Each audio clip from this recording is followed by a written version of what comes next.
Mouse. Oh my God. That's scary. Your mouse is floating around the house. That's not good. It's never good. It's never a good thing. I don't know Hi, what's everyone. wrong with it. Hi, we're live. We haven't been here for a while. I know it has been a rough go. Right? As it is. Yeah. So like our event, our Penhurst Paracon, last year when we got done that, my dad passed. And this year before, this one, it's like my mom passed. And then my dog just passed too. So it's like, there's everybody. So now mom and dad and Biscuit and Lacey, they're all together on the other side. And so it's been a while. It's been a while to, get my bearings back, get my grips back and everything. And then we're prepared. And I miss her. I don't know about y'all, but I miss seeing Gina here and yeah. And then we're going to be going to Gettysburg Battleville Bash. So we've been preparing for that too. So, it's been insane. So, but tonight, and we're glad to be back. Tonight we have Matthew McKay. Okay, we're going to be talking about this book, Lessons from the Afterlife. I'm going to play his video, and then we're going to get him on, and we'll be right back. This week in the Fox Den with Gina B and Mama D, we welcome Matthew McKay PhD. He is a clinical psychologist, a professor of psychology at the Wright Institute, founder of the Berkeley CBT Clinic, and co-founder of the Bay Area Trauma Recovery Clinic, which serves low-income clients. He has authored and co-authored more than 40 books, including Seeking Jordan, The Luminous Landscape of the Afterlife, and Love in the Time of Impermanence. And he is retired now as a publisher of the New Harbinger publications, and he lives in Berkeley, California. Tonight he is here with us to discuss Lessons from the Afterlife, a deep knowledge meditation guidebook. We welcome you, Matthew, and everyone to the Fox Den.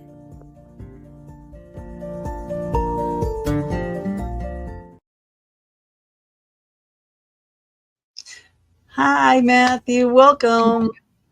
Gina, Mama D, glad to be with you. Oh, I'm glad to be here. Yes. And of course, our first show back, and I'm panicking a little bit here. And we almost did a reading show because he was having a hard time getting into StreamYard. So we weren't sure we were going to be able to have him. So I'm so glad you are. I have to say, this book, 119 pages is this book. That's all. Okay. Yes, you can read it in the morning. Okay. However, all the lessons and all the things that you do is a lifetime. Okay.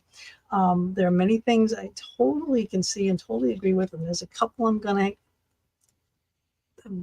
discuss. We're gonna pick it at it. Yeah. And Soulfire Ascension, I gotta say this one more time.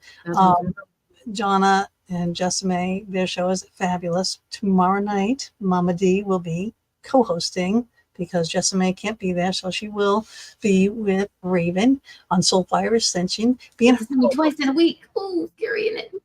Right? So don't steal her. She's mine. Okay. So anyway. All right. So you've done so much stuff. Oh my God. It's like, does it feel good to be sitting for a minute? I mean, I swear.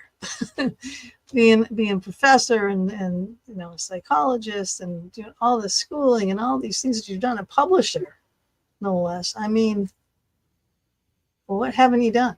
Is there something left on your bucket list? Hey, the top of his bucket list is being on our show, and there we go. Exactly right. That's what I haven't done, and that's what I'm glad to be doing right now. It certainly has been a long and wonderful ride. I've been given a chance to discover a lot about how to do psychotherapy, but a lot also about how to merge psychotherapy and spirituality together to help people change, recover from loss, face difficult things. And so I've been privileged to get to do all of that. Right. Now, is it okay to talk about that, about your loss? Absolutely. So 15 years ago, my son, Jordan, was murdered, and I think anyone who loves someone who dies, you want to know, is that person, does that soul still exist, and where are they, and are they okay? I mean, those are things which just burned inside of me. I just needed to know that about him, and I sought him through mediums. I sought him through a process called IADC, induced after death communication, that is built on EMDR, eye movement desensitization reprocessing, which is a therapy that I use, but was modified by Alan Buck. And so I sought him in that way. I sought him through past life and between life hypnosis to, identify, where we are and where we go when we die. And finally, I started working with the late Ralph Messner, who was a specialist in... That is pretty amazing right there. Who is a specialist in, after death communication and the afterlife itself. And he taught me how to channel. In one afternoon, he taught me how to channel, and that's in here too. Nice. Yes, and I went home and I started channeling Jordan. I got to have conversations with him that I had never been able to do before, except when he was living. And from those conversations, I was taught just, he answered these incredibly deep questions that blew my mind. And he gave me a picture of the afterlife and our purpose in coming here. And he taught me things I could never imagine. And so that's where that book and a couple of the others came from. That is pretty amazing. Now, have you found, with working with people, with clients and whatnot, and I know because I'm in the paranormal, that I find that a lot of people aren't interested in the paranormal until they have a loss. Myself even included, like I've always been interested in the paranormal, but when my husband passed when he was 50, and that was in 2011, and it was like I really went into it because he was so prevalent. You know what I mean? He was making himself known wholeheartedly, like so much so, that I couldn't not, pursue this. I mean, I always did. I was a designer. It was like kind of poo-poo, you don't do that kind of stuff, but we all in renovating homes, ran into this stuff. So we all had our stories, but they didn't believe it, but this happened, and you got all those kind of stories. However, I was like, after that, and after seeing what I saw, some of the things that happened to me are in books. I can't deny it. I know that there's an afterlife. However, I do know that there are these multiple stages of the afterlife as well. And we here, I think, kind of sometimes tether them before they can, go, because they're so worried about us. We're worried about them, but they're worried about us, and we have to be the ones to make that decision to let them go, which I did with Mark. I'm like, I'm good now. I'm good. You don't have to be, hovering over me all the time. I'm okay. But then again, when I do get down and out, I know he's there. Yeah. I remember the time, sorry to interrupt, but I remember the time it was, you had just moved, or about a year you had moved, and she got a flyer, a junk mail, but it was addressed to Mark. Mark, yeah. And it was about a Valentine's Day ring or something. She never changed the mailing address from that to her new address. So I was like, dude, he's there. He sent a nice little. You can't negate those things. If you don't make a mail forwarding, and I learned all about that stuff. If you don't do mail forwarding, or you do it just for your name, why would you going to do it? And this is junk mail that was forwarded to the new address. It's like, yeah. So like, okay. Yeah, I know, but there were so many things, saving fires and everything else, like just so much stuff. But while Jordan is talking to you, and is it through Jordan? Okay, because it's spiritual. It's like, there's God, and then you say there's the all. Right? Is God and all the same? Yeah, and that's what Jordan tells me, that they're the same God, all, the divine, source, collective consciousness. It's all the same thing. What he has told me is that the divine, all, God, is something that we're a part of. It's not separate from us. We are all a part of that collective consciousness. All of the little small consciousnesses that are our souls are part of God, part of collective consciousness. So we're not separate from God. We are part. We belong to God.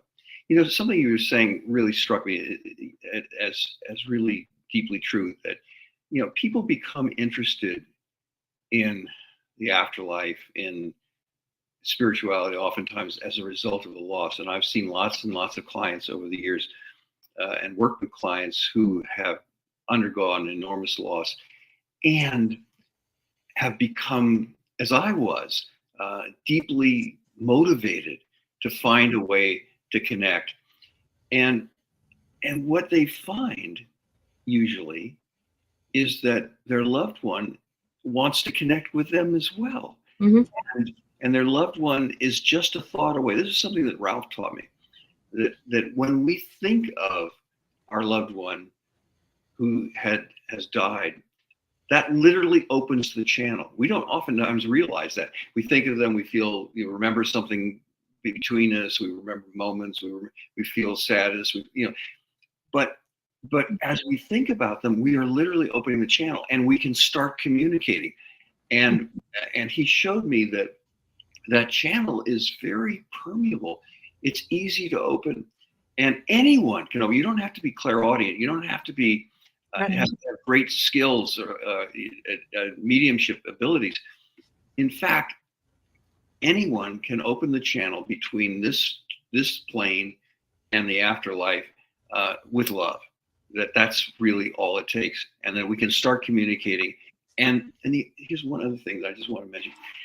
What Jordan says is the love that we have for that person who's past this plane, who's in the afterlife. The love we have is every bit as strong, every bit as real, every bit as active as it was when they were here with us, and that we can recapture that at any time we want.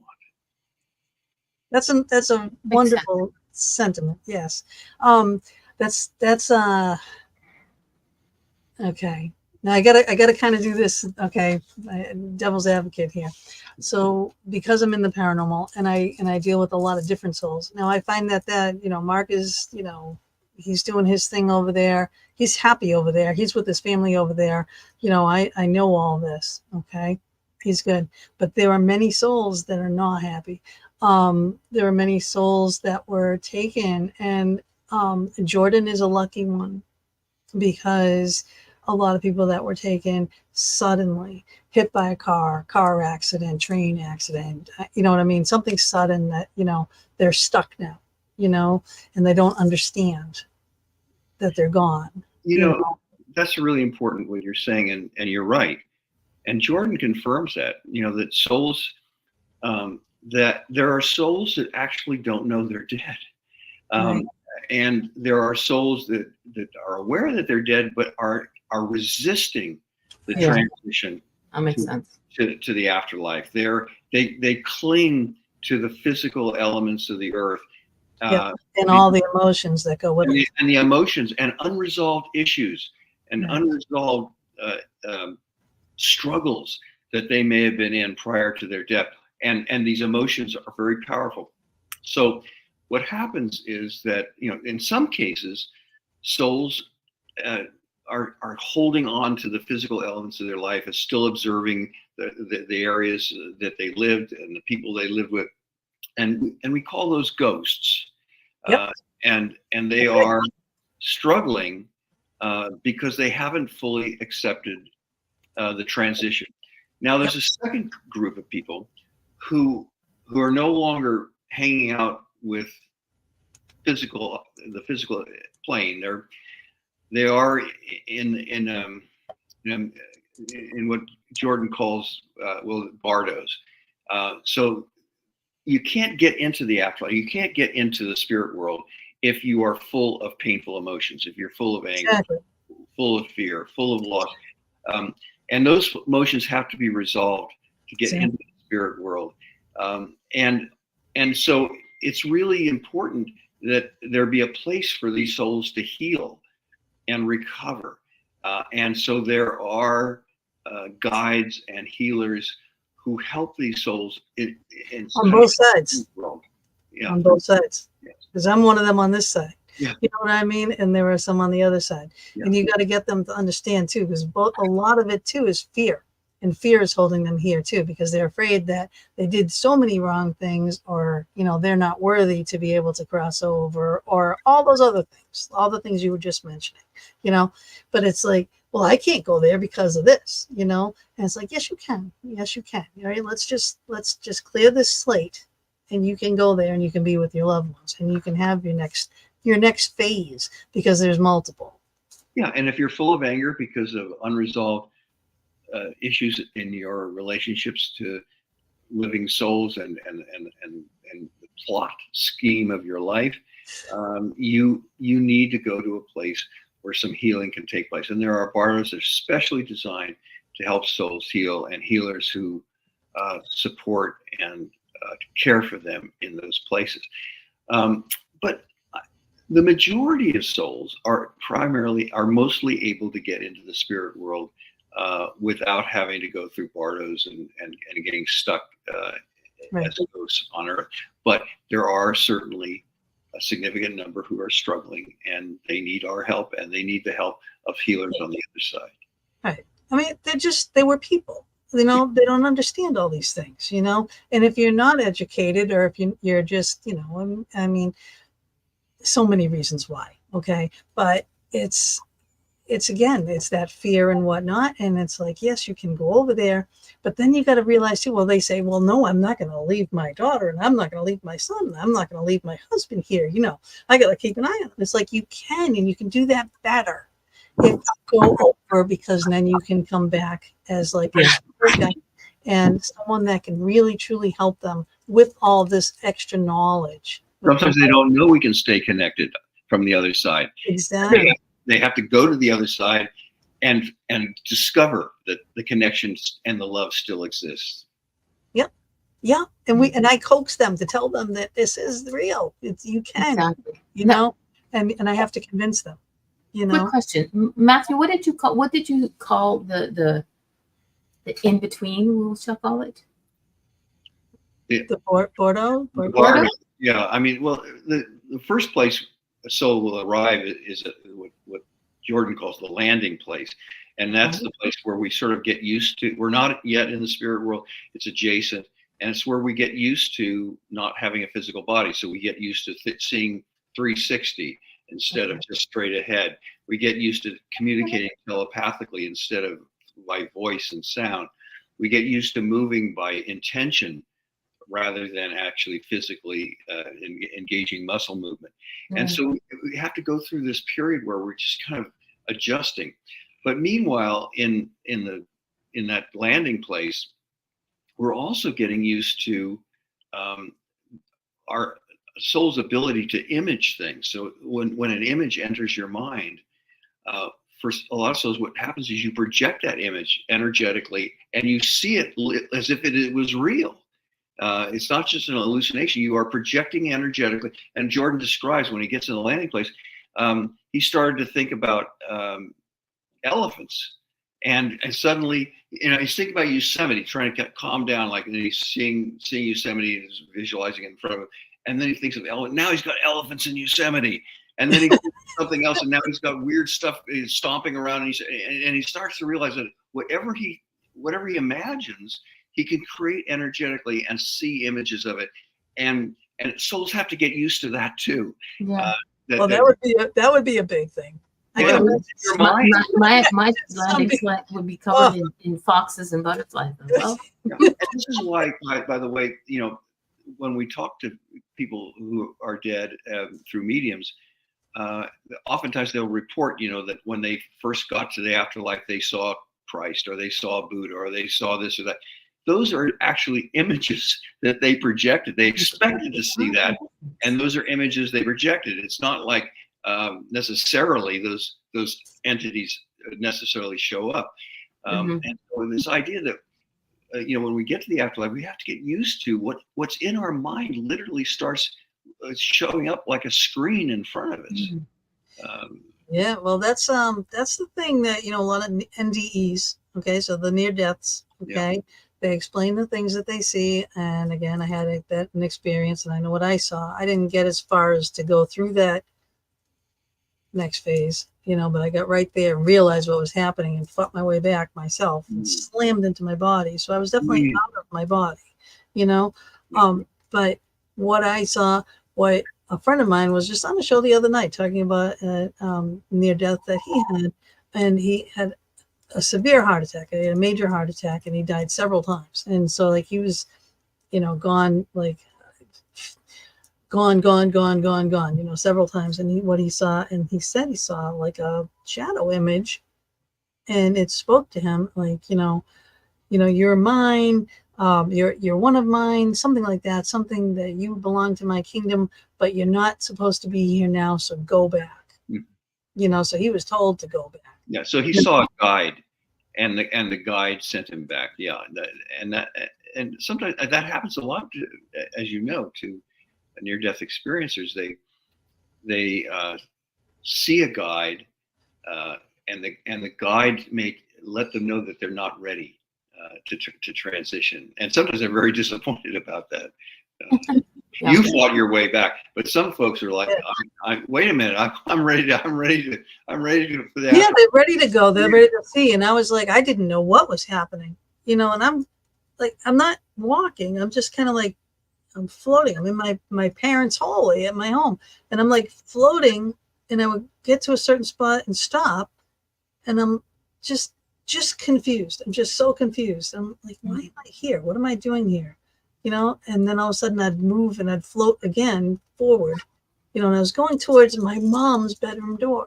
All right. So it was like my bedroom was on the side, my mom's, my brother's was over here. So I'm before my brother's, and then I went past my brother's, and I'm getting closer. I'm going past the bathroom door, past the cellar door. I'm getting closer, and I'm still like, what the heck is going on? And then all things that were in my bedroom, like my stuff, was floating by me. I'm looking at it. I'm seeing it. I'm like, what is going on? I just couldn't understand it. I could not wrap my head around it.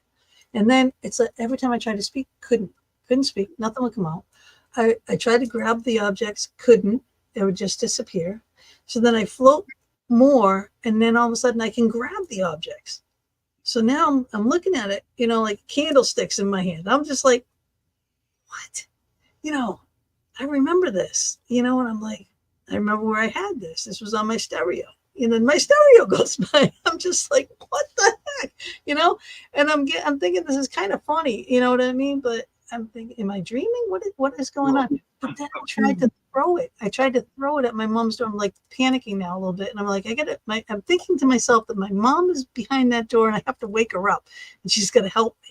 Right. So I'm like trying to throw the thing to the door, and it would disappear before the door. I'm getting upset now. Right. And I'm like, what is going on? And then I moved closer again. And it's like, you can see the door. The door is kind of like changing a little bit now, but I can still see the door. And then I realized, oh no, I'm dying, And I was like, if I go beyond that door, I'm thinking, I said, I'm dying. I'm like, I don't want to die. I'm trying to say it. I don't want to die. I don't want to die. I kept saying it. Wouldn't come out. And then I screamed it. I don't want to die. And then boom, I slammed back into my like woof, on the couch. And at the time I had a broken collarbone, and that did not, that's what happened as I OD'd on pain medication. Because that hurt so bad.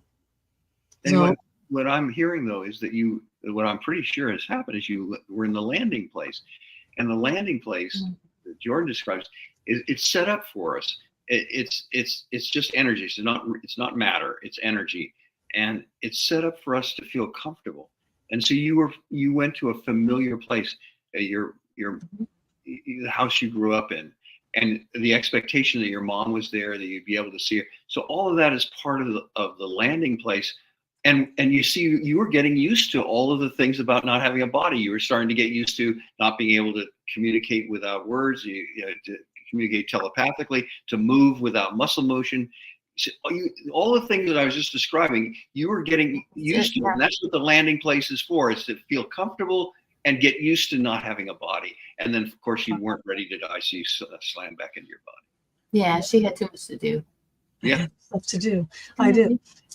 Yeah. I mean, how crazy is that? You know, and again, guys, it's all in this book. Okay. Now, what all these different things are in this book. He's having like conversations, and Jordan is telling him about all these different things.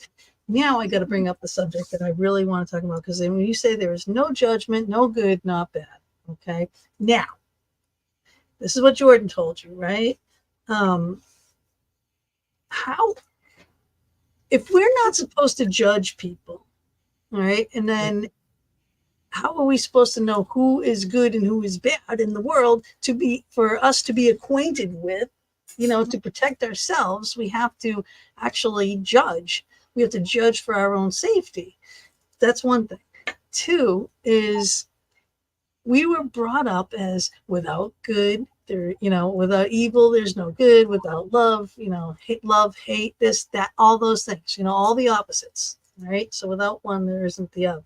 Mm-hmm. But this is saying it's bad to judge. We should, not have all this stuff. I don't get it. Well, let's, one of the things I think that helps, and what Jordan talks about, is the difference between judgment and discernment. Judgment is saying that something is good, morally good, or morally bad. And he says that judgment is the opposite of love. And I can tell you this as a clinical psychologist, and somebody's done couples therapy for 40 years. That God bless you. And I've watched love many times, and what kills love is judgment. Beginning to see the other person as bad and judging them as bad. And judgment really kills love. And so what Jordan is saying is that judgment, saying something is bad, is not part of the afterlife. It's not part of how we are welcomed into the life between lives. Instead, what he says is there's something called discernment. Discernment is recognizing the outcome, or the what happened. The reaction of being with someone who's problematic. So I can discern that when I'm with somebody, I start to feel hurt, or I start to feel some kind of discomfort, or something happens. So discernment tells me the result of interactions with a person, rather than defining them as bad. It just helps me recognize, well, when I'm with this person, I don't feel very good. That's discernment. Instead of, this person is a bad human being and I need to reject them. So you see, there's a difference there. And he's saying in the afterlife, there isn't no. Okay, because I thought it was been like, we here now should be doing this. You know what I mean? Like, because there's questions. So you read the statement here, and then there are questions for you to ask yourself, which I really love about this. And it's like, how does judgment, deciding if we are good or bad, square the role God serves in your life? And what does evil? Why does evil exist in the world, and what would it take to get rid of evil? Those are great questions. Yeah. Because I see it all the time. I avoid it at all costs. Yeah. I see it all the time. There are a lot of people who do things that create enormous amount of pain. And we need to have discernment about that. This person is creating pain. This person is doing damage. And we need to see that and appreciate the truth of that. But that's different from judgment. That person isn't bad. They're not evil. They are just a human, a soul who is learning. We come here to learn. And that's what Jordan emphasizes to me over and over again. We come to this difficult planet, and it's, you know, among the many planets that souls incarnate upon and go to, this is one of the most difficult. And we come here because the bodies that we occupy are often very challenging. They're full of intense emotions, full of desires, and so learning how to manage a body that keeps demanding and requiring us to do things is part of our learning. And so we come here basically to learn how to love in the face of all this pain, all this struggle, all this stuff that goes on around us. And we do lots of failing. We mess it up. We don't get it right. But we're here to learn. And so we keep learning, and we come to life after life after life to learn how to love in the face of pain. That's what this planet is about. That's what incarnation is about. So we're like pure love and light inside us, just living the human experience. Well, this is how Jordan explains it to me, for whatever that's worth. You know, in the afterlife, love is very easy. Love is how we communicate. Love is all around. It's like the air that we breathe in the afterlife. Love is the medium through which we communicate and connect to each other. And it's just there. It's we don't have to create it. We don't have to do anything. We don't have to make it happen. You don't have to work it. It's there. But we come to Earth in order to earn love, to learn how to make it ourselves, to learn how to create it in the face of pain, in the face of all these difficulties. Let me just give you a silly example. Let's say a mom has a really difficult day at work, and she's anxious, her boss has been critical, she's tired, she comes home, and her kid is struggling because the kid has had a bad day, and the kid doesn't understand their homework and needs a lot of attention and support from mom. Okay, so our job is to love in the face of pain. She's anxious, she's exhausted, she's maybe worried about what's going to happen at work, and suddenly love requires or is asking of her to give attention, energy, support, and that's the struggle we have on this earth. It's like, how do I love in the face of this difficulty? We don't have that problem in heaven. We don't have that problem in the afterlife. Love it's unearned. It's just there. It's just around us. We come here to learn how to love when things are tough. I tell you what, I would rather, when I'm struggling and someone asks me for help, I'm right there. Yep. I will help you no matter what. Okay, hands down. And it helps me in the end. Yeah. You know, because I get out of the funk or the... You get out of your own mind. You get out of your own way. And then I come up with a solution. When you were saying that there are no evil people. Now, this is, again, just my opinion. I think people do evil things, and it's a learned thing. Do I believe there are no evil people? I've seen a few things that kind of make me wonder, but I know that there are a lot of people out there who do, and I'm going to put it nicely, stupid shit. That and I don't cuss on the show, so it's getting there. That's close. Because it's something that they learned. It was passed down to them, whether it's through their family, through the people that they hang with. You know, I always had this saying: if you play next to dirt, eventually you're going to fall into that mud. You're going to get dirty. So these people got dirty, and eventually they're going to get clean. But I do believe that there are people out there who are, again, for the lack of a better word, evil, because it's not that they're born that way. It's just that it's been so inbred into them. They've learned it so, it came from childhood. Whatever they learned came from childhood, that it made them become. And it's going to take a lot of work for them to get or lived with or had inflicted upon them, you know, those things. Now you must have dealt with that. Yeah.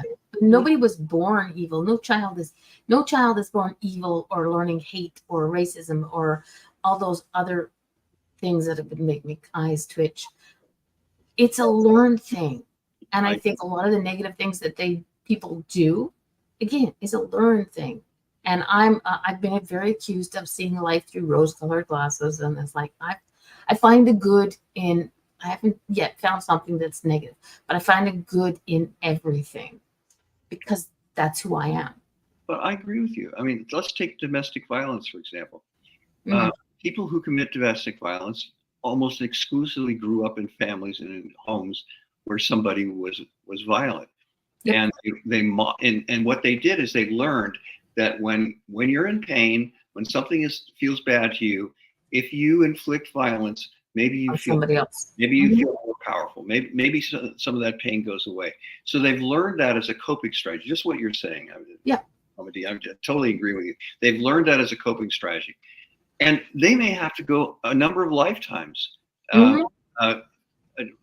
They may come back in another Yeah. life as a victim of domestic violence and help learn about what that feels like on the other side. Exactly.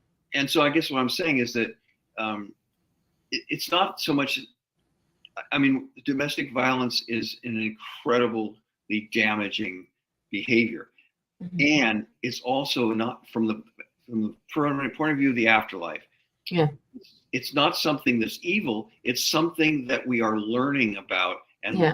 learning how to live and live without Yeah. over time. So I'm appreciating what you're saying, because it's not evil. It's a learned response, a coping response that doesn't work, that does damage. I like this comment from Miss Odell.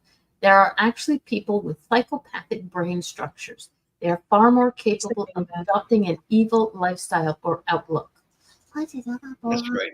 There's about somewhere between 1% to 2% of the population are sociopathic, and there is some evidence that I mean, there's a lot of that has to do with training in one's family in early life, but some of it seems to have to do with hardwiring. Yeah, right. Something off. So schizophrenia, or But see, this is what things like that too. we come for this life. Like some of us show up in a life in which we have a brain that's schizophrenic, and so and we came here to learn what it was like to have a brain that distorts reality and struggles to connect. Some of us come with a brain that's sociopathic, and for that lifetime we're observing what it's like to kind of live without a conscience and without any kind of guiding moral principle. And but most like serial killers are psychopaths. Yes, because they have no feelings, no remorse, no anything. No love, they just existed. That's right. I don't understand. Was that a karmic result? I mean, was it why inflict upon others, the damage that they can cause?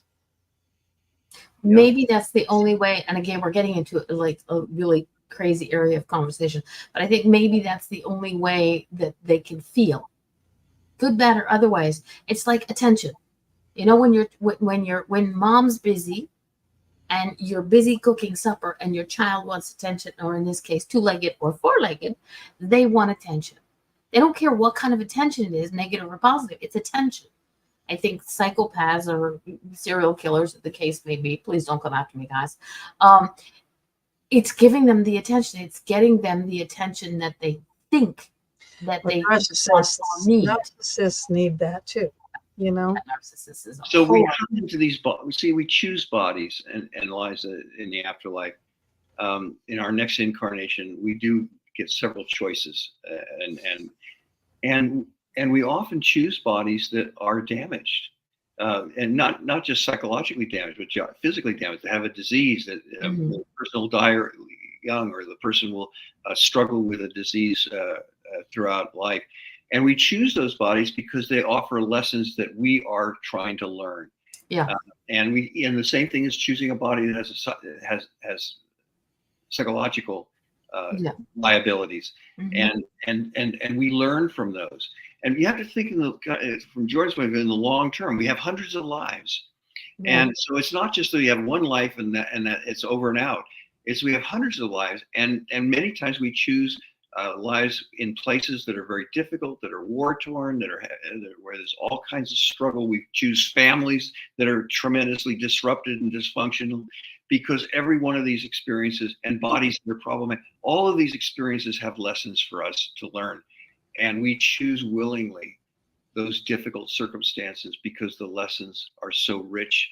The more difficult the life, oftentimes the more that we learn. I think the older your soul gets, the easier it is to cope with things. Because it said, you even said it in here, or Jordan said it, that it's like everything, all the lessons that are learned goes into like the collaborative, right? So like everybody knows everything that you learned, you know, and you learned everything that they learned, you know what I mean? But the older you get, the more times you go through the cycle and the cycle and the cycle, the wiser and tolerant. The more you know what to do with this body, you know, suddenly when you have a surging emotion, and there's what we call in psychology emotion-driven behavior. You know, with the emotion, you know, like if you get angry, it makes you want to be aggressive and hurt. So the emotion often is connected to a drive to do something. And as we get older, it's older souls that have been incarnated quite a bit, they start to actually have more control. It's like, okay, there's the anger, but I don't have to be aggressive. I don't necessarily have to engage in that emotion-driven behavior just because I'm angry. And the souls start to learn how to manage these impulses and drives that our bodies have. So yes, that's I think you're very right about that. The more times around, the more lifetimes, the better we are able to manage the physical impulses that are so much a part of what our body makes us want to do. Right. You're right. Because there's been many studies on that. And one of the studies of like, you know, how you can say that you're an old soul, you know, like there's a list, okay, and all these things. And it's like one of the lists is you're okay to be alone. You know, there are many people that are not okay to be alone, you know, and that's a big one. Yeah. That's tough because, you know, like I can handle it. You know what I mean? It's like I'll move with you and you'll be able to handle it. And there are a lot of souls that don't know how to deal with loss, speaking of being alone. And something you said, Gina, I just want to really appreciate and emphasize, if I can, is that, you know, each individual soul, each of us comes here on a sacred mission. Mm-hmm. And the mission is to learn. We come here to learn. And we come here to learn things that we then upload and becomes part of collective consciousness, part of God, part of all. So everything we're learning is ultimately given to all, and that all now, because this is another thing, God is not perfect. God, the idea, you know, I grew up in a Catholic church, you know, God is perfect, God is all powerful, blah, blah, blah. But God is evolving just like we are. And God depends on us to evolve and grow. All of the things we learn, we are giving to God, to the divine. Let me give you an example. So God cannot experience loss. God can't experience grief. He has to send us here to experience loss and grief that he couldn't, he could never, ever know or experience. So we come here to learn what that's like, because it's not possible for God to know it. Only by going into a physical world, an impermanent world in which there is loss and grief, could we possibly learn about that and give that knowledge to God. Mm-hmm. And that's the sacred mission we have here. So all the things we experience, difficult as they are, all the learning, all of the growth and the evolution that we do as individual souls is given to all and becomes part of the knowledge of all. So that's true. That makes sense. Right. And you know, you do, like, we're having this conversation organically, but these are the topics that you talk about in this book. Yeah. Right. These are all the topics that are in here, and all the questions, you know, lessons from choices. All right. I just opened this page, lessons from choices. And then there are the questions for you yourself over here to ponder. And it's lessons of love. I mean, we've talked about that. Now, pain in the material world, we all are part of. We all know that one. I know we know there's got to be some kind of lessons and all this stuff, because we say, you know, why? Give it a break already. You know what I mean? Because it always seems to like tumbleweed into one after another until you like break it. You know, you have to really break it. I agree with that comment. We were all fractals of source, by the way. I like that. Yeah, Raymond. That's why I left it up there a little longer. It Yep. makes sense. It's a different way of putting exactly what you said. Yeah. Source, all, God, Allah, Buddha, whatever you want to call your higher power. Oh. You know, we are a part of it. That's right. Yep. Now, Even impertinence. And that's why there's no hell. And that's why people are not cast out. Hold on. How can you cast out? How can God cast out something that's an integral part of them? Mm. You know, and that's why the judgment we talked about doesn't exist. Like, you know, again, in a group Catholic, the idea that we come here once and we're judged good or bad, and we go to hell or heaven. All of that, Jordan says, is not true. There is no judgment. There's learning, but there's no judgment. And so we couldn't be sent to hell because then that God would be sending a part of himself to hell. Well, maybe you're just not allowed in yet if you haven't, you know, learned enough to be there. And that's why some people have bad karma. Some people have the dharma results. You know, sometimes you have to be reincarnated as a worm if you're that bad. You know what I mean? According to Tibetan monks and stuff. You know what I mean? Like, you can be reincarnated as a bug that gets squashed by somebody, you know, because you have to learn that lesson. You know, you did something so horrendous.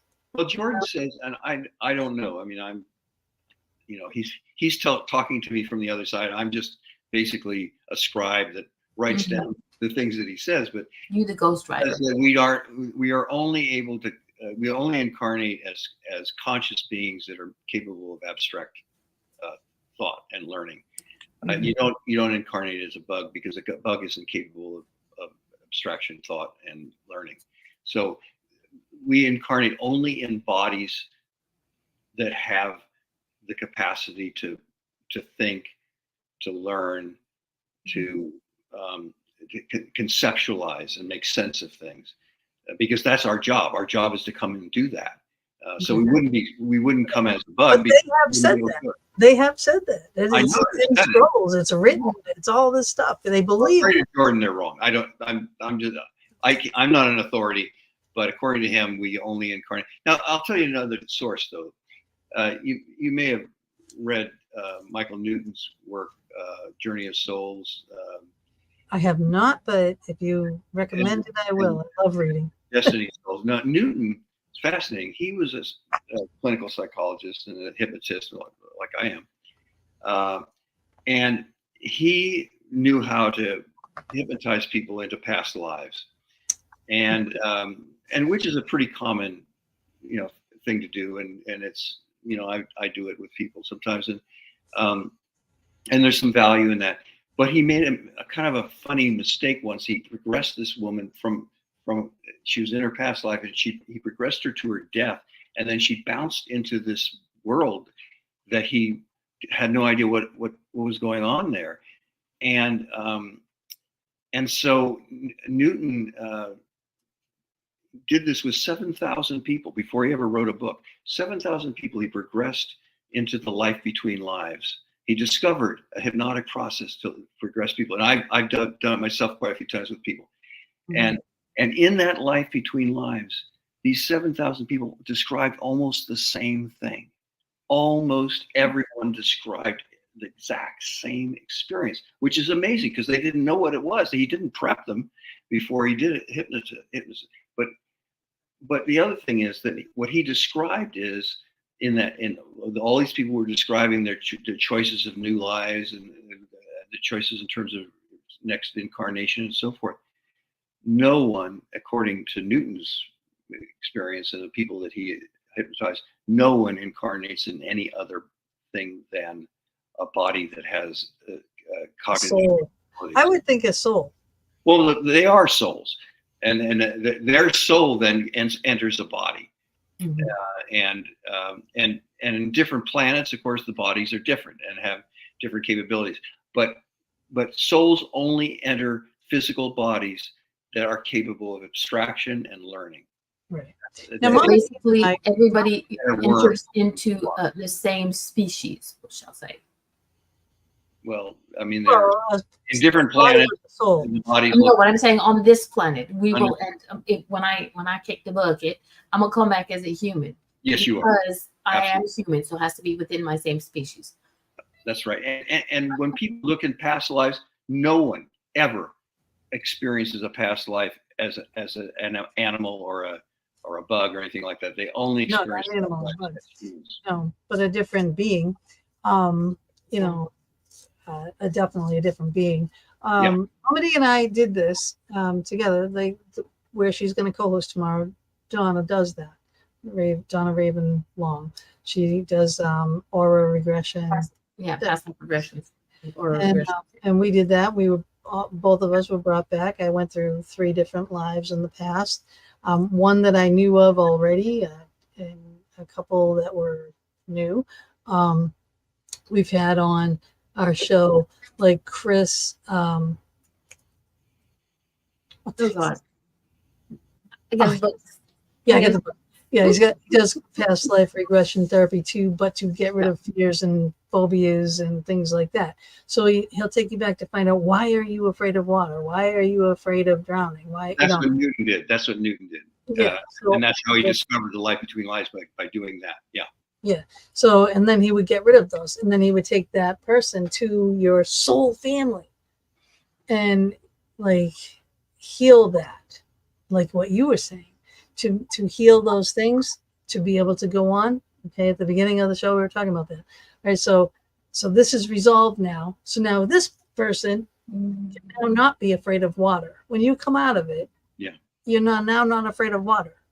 Because the person in your past life that drowned, is now resolved with that issue, is all set, and with their soul family, and all life is wonderful. So that's right. I mean, and you're absolutely right. And what this therapy has been used a lot with kids who have phobias, because their immediate past life, how they died in that immediate past life, bleeds over into this life. I was working with a client some years ago who's tremendously fearful of being alone, huge fear. And when we did a past life regression, we found that she had lived in an orphanage and had no connection to anyone, and no parents, no one cared for her. She was the oldest kid in the orphanage. Nobody seemed to have any involvement with her. She died there alone. And so it's true that some of our phobias can draw directly from past life experience, particularly the most recent past life and how we died there. Yeah. That's now, it's so fascinating. I mean, it goes so beyond. My most immediate past life, I was murdered. And I was I went into a meat locker and was hit from behind. Were you a gangster? Did the mafia get you? Did they put a hit out on you? The thing is the bleed through from that life, because I was an academic in that life, and I've had dozens and dozens of dreams in which I've had to get a PhD twice, and because I had one in that life. Also, I have a hatred of concrete and cold, and in the meat locker I fell and died on a cold concrete. So I've always had a phobia of marriage. I'm not kidding. I'll be in relationships, and as soon as that word marriage comes in, I freak out. I freak out. And because of the fact that I was murdered way back in the past life, like I was like, I don't know, Ireland or something, like somewhere, it was a castle, and I had to marry because my father said so. This man that married me on the wedding day, no less, axed me in the face and threw me off a cliff. I mean, I can picture it, and I know the falling and everything. I see it perfectly. So it's like, yeah, no wonder why I'm afraid of marriage. You know what I mean? You're gonna kill me for what I have. You know what I mean? And that's this fear, and I still haven't gotten rid of the fear. Yeah. It's crazy. And one of the things I think we don't realize is how much our past lives can bleed into the current life, and we can have conflicts with people in past lives that can bleed into the current life. As you probably know, I mean, in the afterlife, we live in small communities, little families called soul groups. Whole family. Yep. So families. And the soul groups incarnate together oftentimes. And they incarnate together like a little repertory theater company. That they show up in a particular time and place and situation and have various relationships to each other. And sometimes the people in our soul group are not our friends or family. Sometimes they're enemies. Right. They're people that are there to we're there to struggle with them. And and sometimes this can bleed into the next life where we have feelings about that person based on how they treated us and their role with us in a past life, an immediate past life. Yeah. And the thing is, I have a guy who I've worked with for many years in this life, who was my father, and it was very difficult and abusive to me in a past life. And that really has bled over into our relationship in this life. And so it's interesting how that can often happen. I know during one of my readings, my daughter now, in one of my past lives, she was my mother. Yeah, and Jordan was my wife. Jordan was my wife in a past life. My son was my wife in a past life. Exactly. What you're saying. Crazy. And the connection between my daughter and I is very deep. It's very intense. I mean, I have 2 sons, and I adore all my children the same, but there's a difference with her. And when I did the reading and I found this out, it was like, there we go. Makes sense. Yeah. I know. It all made sense. Yeah. And its thing is we knew this. We knew this before. And then when you get into your new life, you don't know it. Get on it. But you tap back into it. That's important what you're saying. And if I may just expand on that a little bit. So one of the things that we know is that part of our soul energy always remains in the afterlife. And part of it then enters a physical body. So our soul energy sort of divides when we incarnate.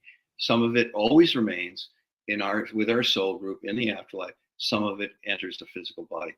And one of the things that I offer people in this book is the ability to communicate to the soul energy, their soul energy in the afterlife. So your soul energy in the afterlife has wisdom that we are not allowed to have here. When we come here, we forget everything. We have amnesia. We forget the afterlife. We forget all that we've been through. We forget our past lives. All of that is gone in order for us to take this life seriously and struggle in it as we need to. Yeah. And we wouldn't learn from it, and we wouldn't take it seriously if we didn't forget all of that.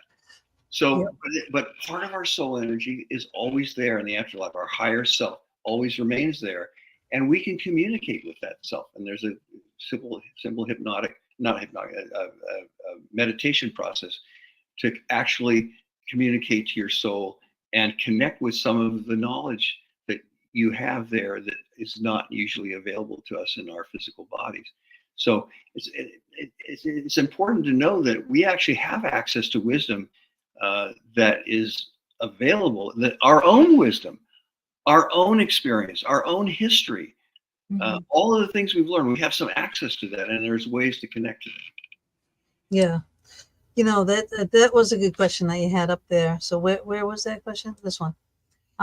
Is it common for past lives to be primarily one gender, or is it usually very mixed? I think it's mixed. No, it's mixed. And I think most people who do any past life work find that they have at least been a different gender in other past lives. I mean, I was a tall, skinny man, scientist, geeky guy, in one of my. Well, did you say mad scientist? Mad scientist. No, it's very mundane, very common, very nothing. Upstairs. We always put it upstairs. Upstairs, that's where all the real stuff happened. We were just downstairs like the teetotalers. You know what I mean? Like we took the notes, we did the stuff, we did the grunt work, stuff like that. But upstairs was all the brains. But but that was I can see it. I can see my wife. I was very happy with my wife. You know what I mean? Like I was very tall. She was very short. It's really crazy. Yeah, and we've had many, all of us, the three of us talking now, and our audience have all had multiple past lives, and we generally don't have access to what we learned. but our soul, part of our soul that always remains in the afterlife, in the spirit world, does have access to all that knowledge, and we can connect to it. We can connect. We can. And you offer this. And how, if someone wanted to do this with you, would they get in touch with you to do that? No, I can tell you how to do it right now. It's not at all complicated. And it's called deep knowledge meditation. And you start with, before you start the meditation, you start with your question. What is it that I want to know? What do I want to make sense of? And it could be like what you were talking about, Gina. Why am I afraid of marriage? You already know the answer to that question. But what I'm saying is, like, lots of us are struggling with things that we don't understand. And so you start with the question and the intention to communicate to your higher self, to the part of your soul that remains in spirit. And so you start with a very simple Vipassana meditation where you bring your attention down to your diaphragm, down to your breath, and bring all of your awareness there. And then as you breathe, you note the breath. You say to yourself, in on the in breath, out on the out breath. Yeah, so every time you breathe in, you say to yourself in. Every time you breathe out, you say out. When a thought arises, anytime a thought arises, notice the thought and then gently bring your attention back to your breath. Let the thought go and bring your attention back to your breath. After a while, you'll find your mind kind of slowing down a little bit. It doesn't stop, but it slows a little bit. It gets a little more still. And you're also now getting receptive. And now at this moment, have the intention to open the channel of communication, the telepathic ability to speak back and forth to your higher self, to the soul, the part of your soul that remains in spirit, and ask the question. And simply let the question be present in your mind. Now, the answer is going to show up in different ways. Sometimes the answer shows up as a download of just a huge awareness. It doesn't even have words. You just have to find words to kind of make sense of it. Sometimes it shows up as one or two words that are very pithy and very distinct and succinct. Sometimes it shows up as a picture or an image. Sometimes it shows up as knowing that has no words. It's just knowing. It's just knowing. So the answer will show up in various ways because your higher self, your soul and spirit, can communicate to you in these various ways telepathically. So you just wait till it shows up.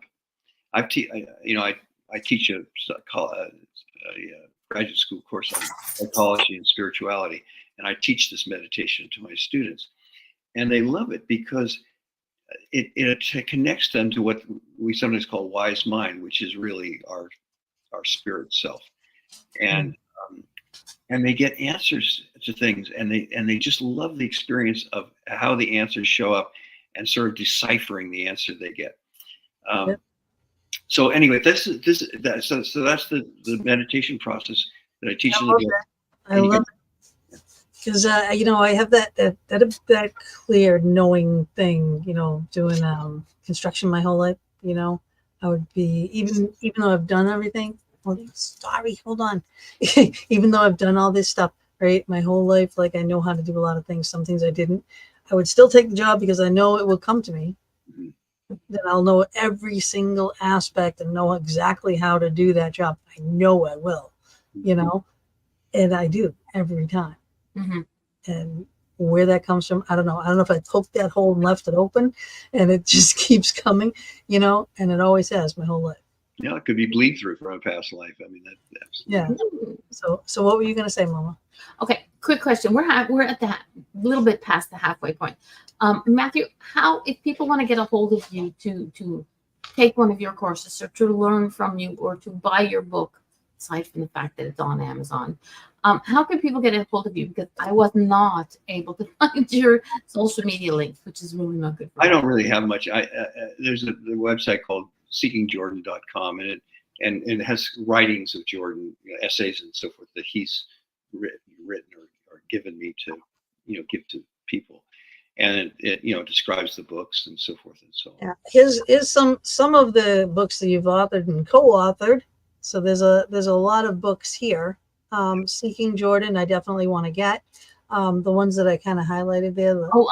We're gonna go retail therapy shopping. You know that. And Seeking Jordan is out of print. It's going to be back in print. They're republishing it next year, but it's not in print now. But the Illuminous Landscape of the Afterlife, which describes the afterlife and in great detail, is out there, and Love of the Time of Permanence. So there's a lot of great information you put out there. Like I said, you've been a very busy man.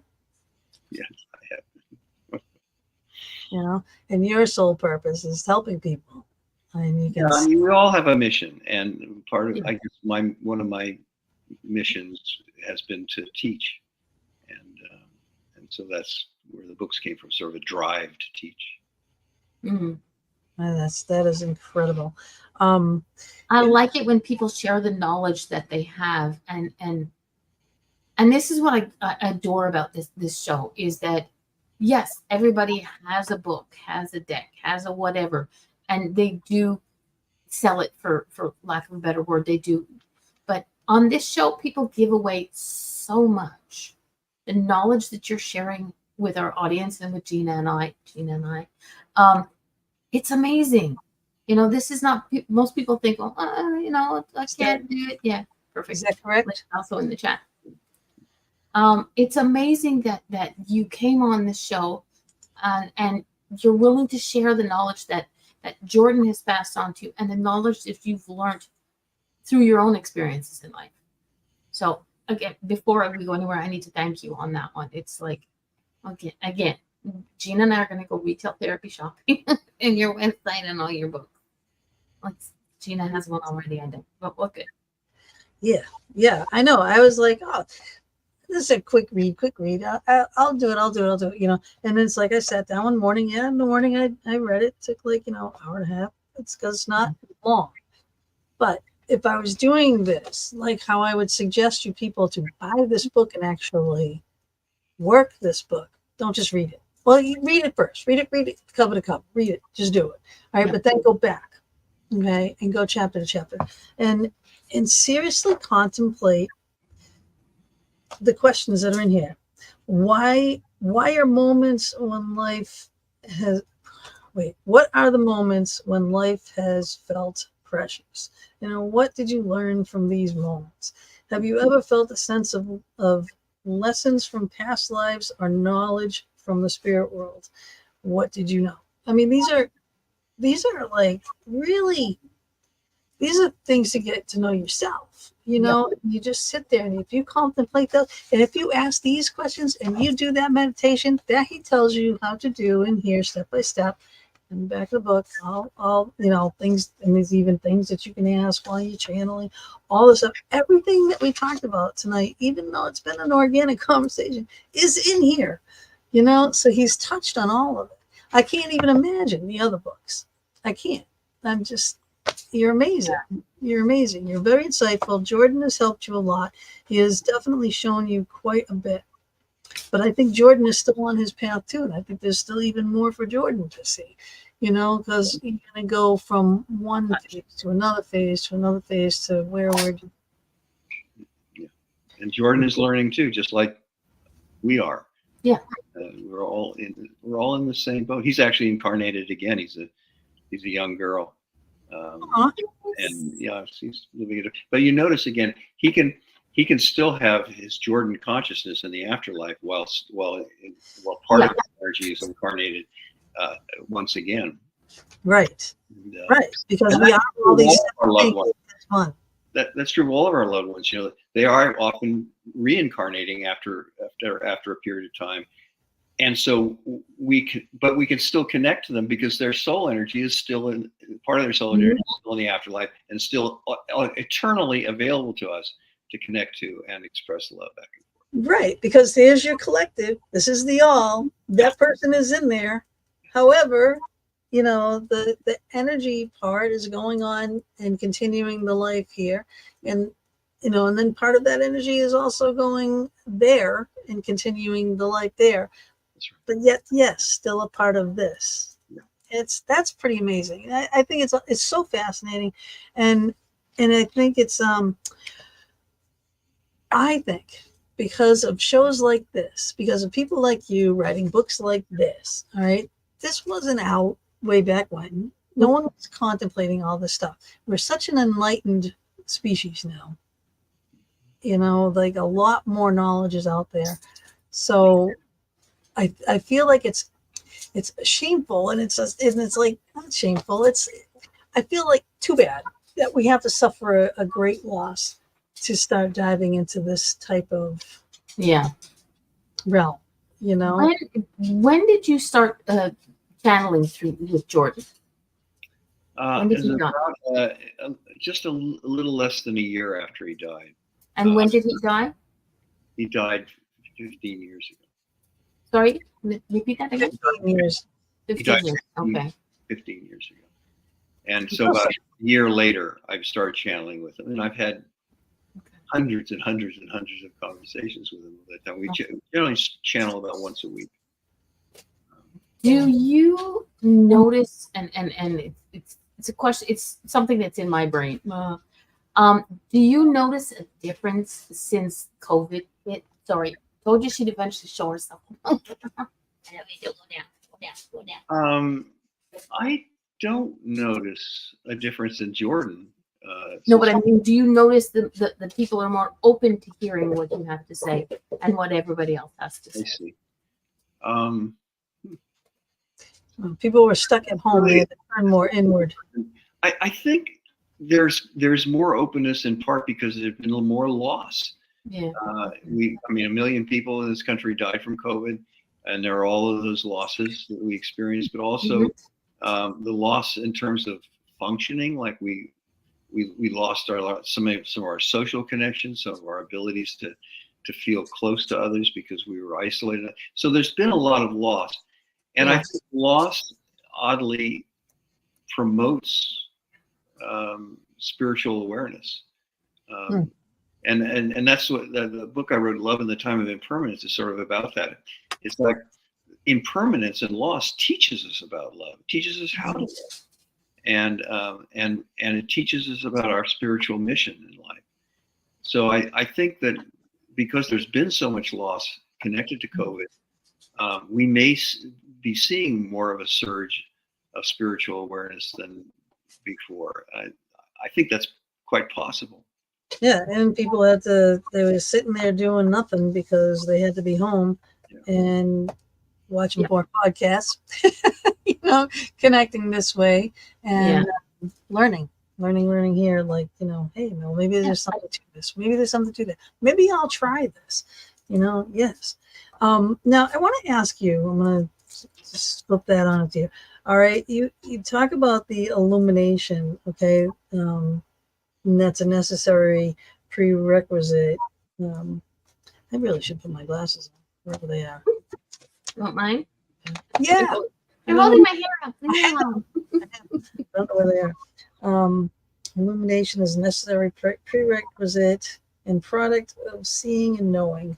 When we speak of casting light on a subject, we mean focusing full awareness of consciousness and on a phenomenon until it shines. I'm sorry if I'm not reading this properly because I just really can't see clearly and intensely out from the void of the unknown.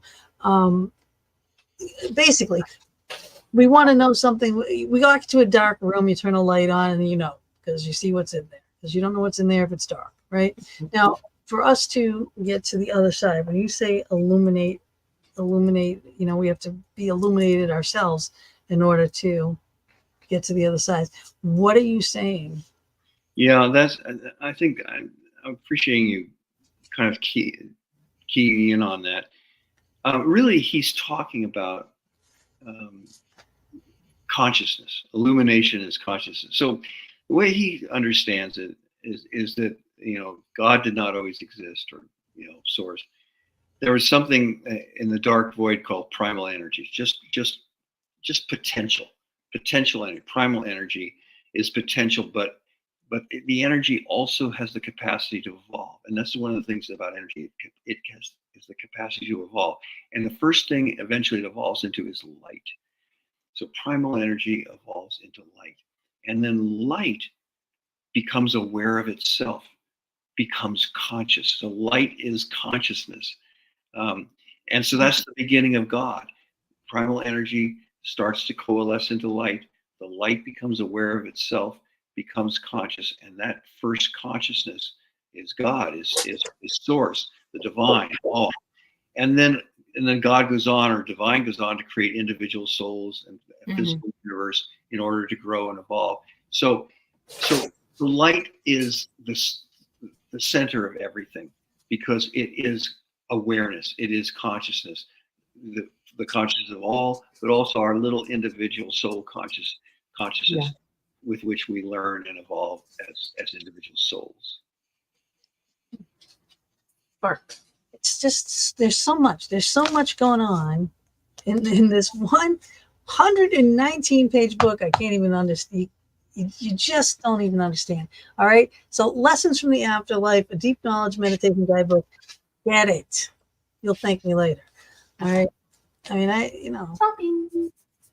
not wrong here, people. Okay, I'm not.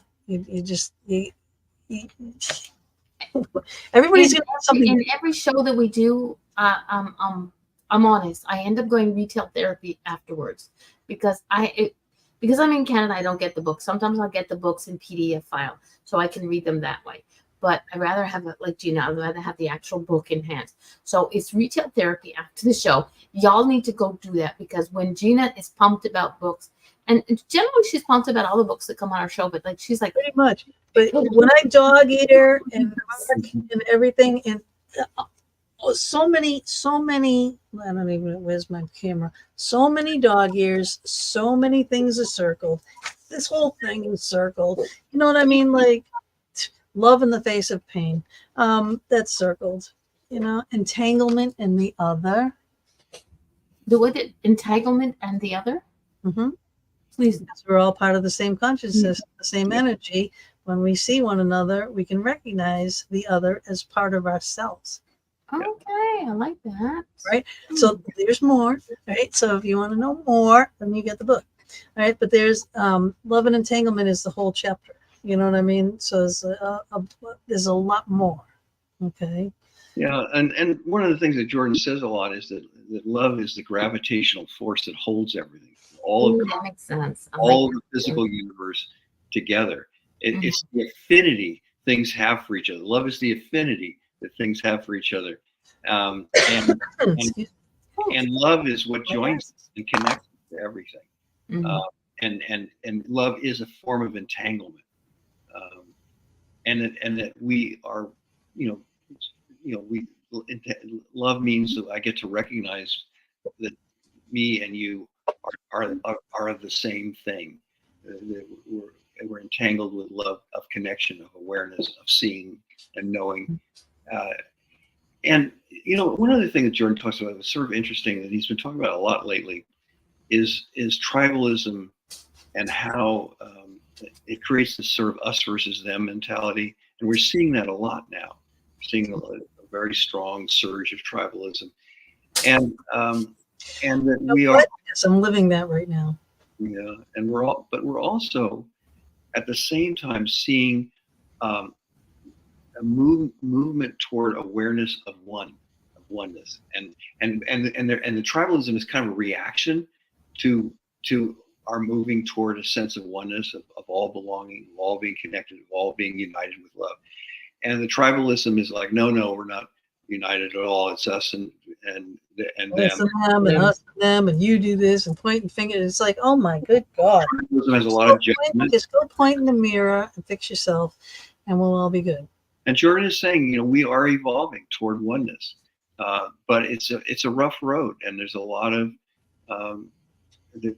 struggle in this, and particularly in this period of time where tribalism is resurgent in some ways. Do you think that, like the tribalism theory, like you said, there's me and then there's them, or us and them? Yeah. Do you think that goes on because the us and the them don't know about each other, or assume, like, I don't know who Gina is, but I assume she's a beep, so I'm just gonna hate her and spread the evil gossip that because she doesn't give me what I want and she doesn't talk to me, la la la, Do you think that is why we're basically separated when we should be coming together at this time with all the stuff that's going on in the world? That the more people that come together that accept each other for their all adorable goodness, and then the cranky old bitchness, do you think that people should? Well, I know we should, but do you think that people, as time goes on, will get less crotchety and more all together? Yes, we're moving away from judgment. We are, and tribalism is based on judgment. It's based on who belongs here and who doesn't belong, who's good and who's bad. Those kind of moral judgments, and the people in the other tribe, we can do anything to them. We can go and take from them. We can kill them. We can enslave them. We can do whatever. And of course, we're seeing this playing out around the world in some very dramatic situations of tribalism. And the root of tribalism is dehumanization. It's like these others, they're not human. We can do anything to them. And so we are, but like Hitler did. But we are starting to unlearn it. Like Hitler did. Yeah. Hitler dehumanized the whole race. Yes, exactly right. Exactly. Yeah. And so tribalism always has that element of us and them. We're good, they're bad, and also we can exploit them and do whatever we want to them because they're not really free. Yeah. And so it's othering is destructive. Yes, it is very that's good. exactly right. Yeah. So Jordan he is very optimistic, which is he shown like future possibilities? Is he shown things like that? You're actually raising a really interesting question, because souls are not typically allowed to give us much of a picture of the future, because what it does is it takes away our free will. If they start telling us what the future is, then we lose the free will capacity to make choices, and instead we know what's going to happen, so it sort of determines our behavior. And so they don't usually tell us much about the future, but he has hinted that a lot of souls are coming to Earth at this period in time to start tipping it away from tribalism toward oneness. And yeah, because we need to do that. We need to save this damn planet before we don't have a place to live. And you two are probably here doing that. Exactly. You probably come here for that reason. Maybe I have this thing where why get you okay, but this again, my point of view, people y'all want to bite on it, you can just instant message me and I'll just ignore that. Why go to the moon? Why go to Mars? Fix what we have. The bajillions of dollars that they're spending to go fix what we have. You can end the homelessness. You can end a whole bunch of stuff that's going on down here with all the money that people are spending to go up there. Fix what we have. I'm into reuse, reduce, and recycle. We're gonna reduce, reuse, and recycle the earth because we need to fix it. Because as much as eventually people will live up, and somebody's gonna come by this planet and go, "Hey, come for a ride," and then we're gonna go for a ride. But our children and my grandchildren, I'm gonna fix what I've got here. That I was part of the screwing it up, and I'm honest about that. I was not always the person that I am now. So I did a lot of damage to this earth, to my little circle of earth and my little circle that, and I know that I can't go back and change it, because going back and changing it doesn't make me the person that I am today. I am who I am for all the stupid shit and all that other stuff that I did in my past. But now I learned that it's time to fix it up. So my biggest issue is, sorry, dog's going nuts, is why travel beyond this world when we should be fixing this world. Well, Nostradamus said we're going to be living amongst the stars. Now, these things, prophets and prophecies and all these things, all right? And he did predict all these things that happened. Wrote them down, right? But these things should be lessons that we take under consideration and stop them from happening. Yeah. It's like when you go to a psychic, And they say, well, I'm going to tell you what I see. I'm going to tell you this and tell you that. You take it for what it is. Right? If it's bad, you can go, oh, woe is me, and let it happen. Or you can pull the bootstraps up, change it. It's like I say when whatever it takes. Yeah. It's one woman, when I first sort of came public as to what I do and who I am, I had one woman go, I will never go see a psychic because 100 years ago, somebody told me I was going to die of cancer and I never had cancer. I said, but here's the thing. When they told you that, did you change some of the things about who you are and the way you do things? I'm going to tell you, you're going to leave out my house, you're going to turn left, you're going to get hit by a car, you're done. So you can change your future. You can change your future. Absolutely. And that's why the souls don't tell us our future, because it takes away our choices in a certain measure. Oh, I'd still muck it up even if you did tell me what I was going to do. Yeah, but we do get our, that's why people go to psychics and stuff. They either go to psychics to see their future, or they go to psychics to talk to someone that's on the other side, or connect to themselves in some way, shape, or form. Yeah. So it's like it's endless. This conversation can go on forever, right? Yes. Because there's so many aspects of 30 minutes conversation, but we have to ultimately, here you are, okay? Yes, you could be partnered, you can be married, you can have a significant other, you can have whatever, you can have group decisions, you can have a group, all right? But ultimately, here you are. And if you don't take care of this, and you don't care of this, all right? What you were saying about you taking care of your little part, you were part of mucking up the universe, and so were all of us, okay? But, and you were like, well, why my little part? We're all little grains in that beach, right? We're all little grains of sand, but all together we make a huge beach. So if we all do our parts, that huge beach is clean, exactly, right? Agreed. So we matter. Each individual soul matters. And it makes an impact. And it's your choice, to be good or evil, to make the right decisions, to hurt the person or not. You make that conscious choice. And it's like that example I gave you, the woman whose kid needs your attention. And there's a choice there. Am I going to, I'm tired and I'm anxious and I'm struggling. Am I going to just, do something to take care of that? Or am I going to act on love and respond to my child's need at this moment? Yeah. That choice is there. And all of us all day long are making those choices. And in fact, one of the things that Jordan talks a lot about is moments of choice. All day long are moments of choice. And in our dealings with other people and things that we decide to do, and how we take care of ourselves or not take care of ourselves, moments of choice all day long. And those moments of choice are informed by our values, our spiritual values. Who do we want to be at that moment? How can we recognize the choice and see that we have a choice between doing what our body wants us to do, or what our ego wants us to do, or fear of losing your friends. You know what I mean? You can go along with sheep mentality, right? Because you're going to go follow the crowd, right? Because they're doing it. You don't want to be left out. You don't want to be alone. But at one point, you're going to make a decision. Hey, I don't agree with them. I'm going to go over here, and a door will open, and a whole world will open up to you. And it's never, ever too late to do that.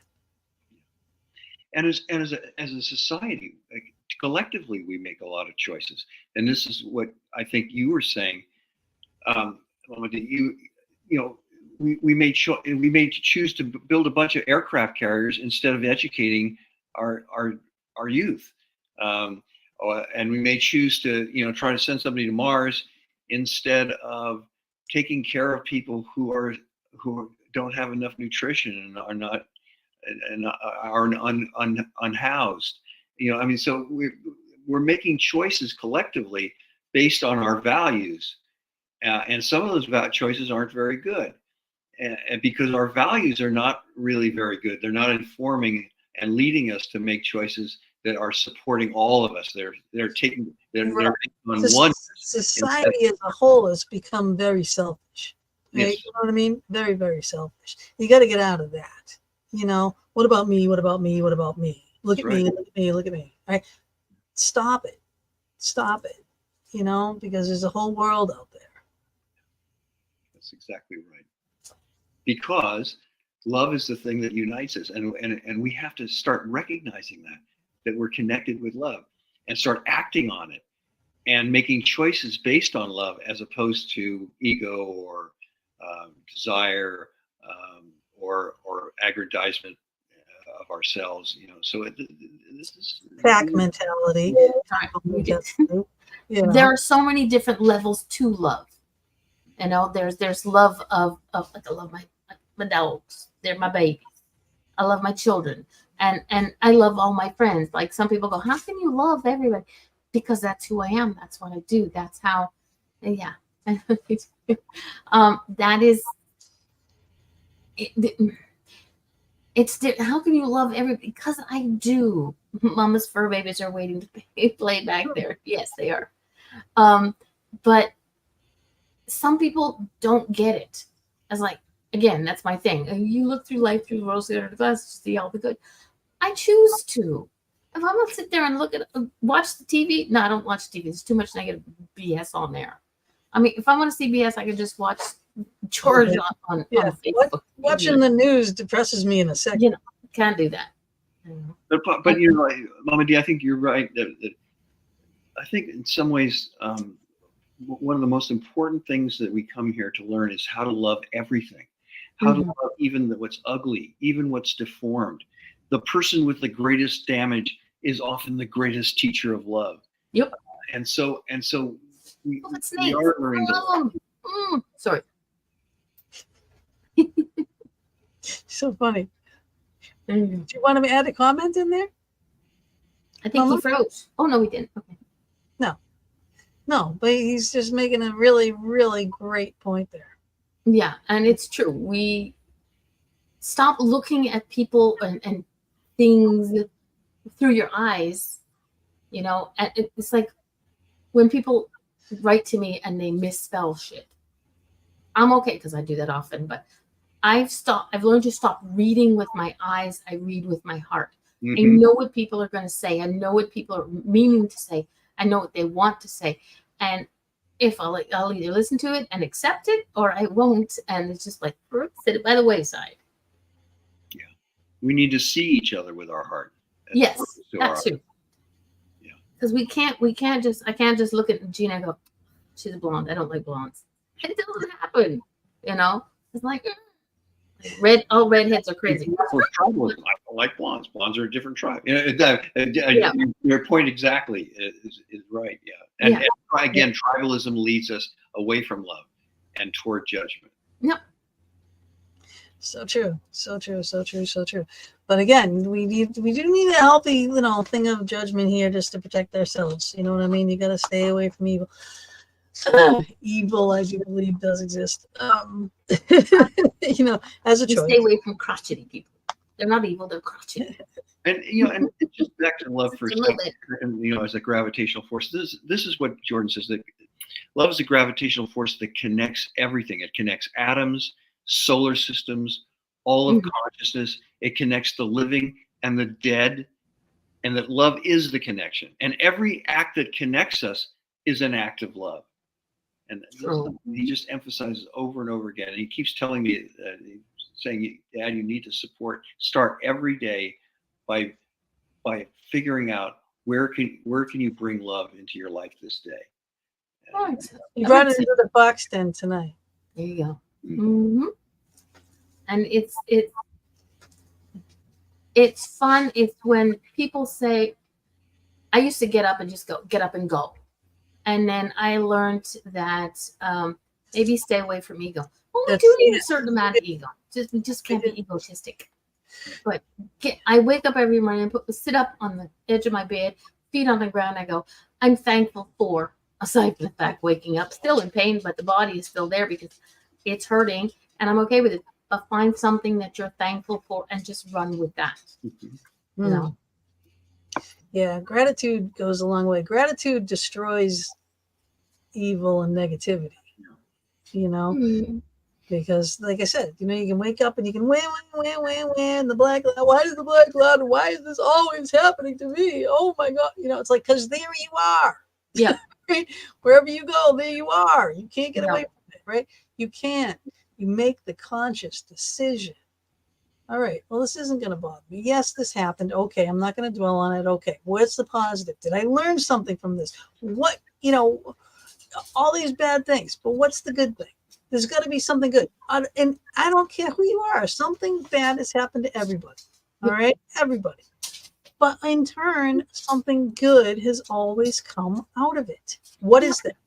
And there's everything is learning. There's always something to learn. Look for it.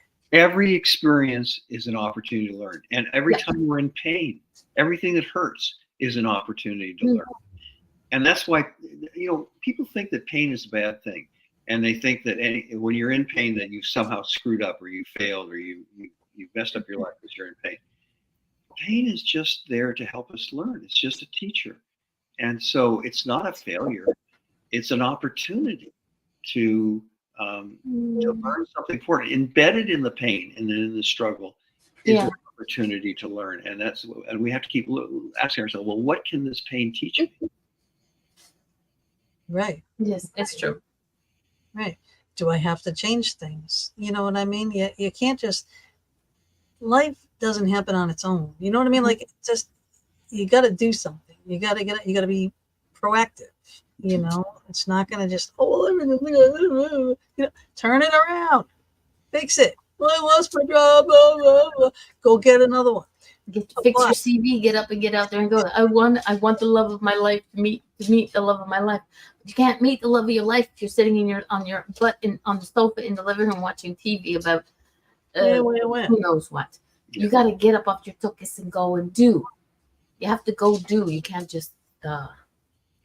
Yep. You can pray to the God, the collective, the whatever, to give you the inspiration and the power and the energy and the clarity to do all those things. Because a lot of people will say, well, I prayed to God and it's not happening. It's like, well, did you do something? You know, you prayed, that's good, but you got to pray for the right things. Right? Yeah. Pray for strength. And you have to be specific about what you want and don't want. I'm sorry, what did you say, Matthew? Oh, you have to go ahead. Sorry. I think that's something that, you know, is interesting, the issue of prayer, because Jordan talks about that.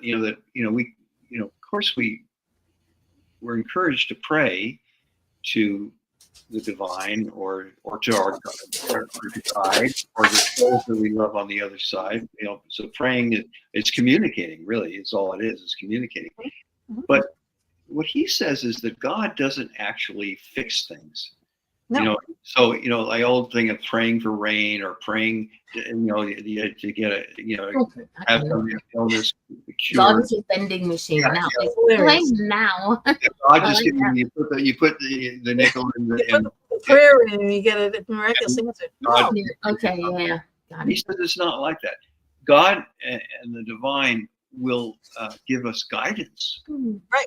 Will support us to see things more clearly. And support us to make good choices. But God isn't going to fix things. You know, I mean, people pray for their team to win. I mean, does God actually give a darn about what football team wins, or pray that their side is victorious in war? God isn't going to get involved in a war and tip the balance on one side or the other. So God isn't actually manipulating things in the physical world. God creates the physical world and sets it in motion and allows us to enter it. And we're here figuring it out and we can get God's support, but God is not going to change things for us. Right. And so prayer is to get guidance, not to get things changed and fixed. God, help me find another job. Well, God isn't going to give you another job. God may support you to figure out how you could go out and get another job. But yeah, Mhm. I all of a sudden get, like a spirit guy can come in, and all of a sudden you have a thought, you have a gut feeling, you have a Yes. thought. Oh, well, if I went here or if I went there, it's like that thought might not be yours. That might be what's given to you when you said, "I need help." All right. So, and you will get it if you pay attention to it, but you do have to follow up through it. You have to do it. Can't be lazy with your life. You can't. You're right. Very true. And God isn't going to fix things that you messed up. It's like that's true. You have to do God, it. or loved ones in spirit, or guides can give you support for what you could do to fix something, but they're not going to fix it for you. Right. And again, if we are born with the instinctual knowledge of knowing the difference between right and wrong. It's not even really taught. We know it. We know that if we walk and jump off that cliff, we can die. Or we know this is going to happen. All right. So you don't do that. All right.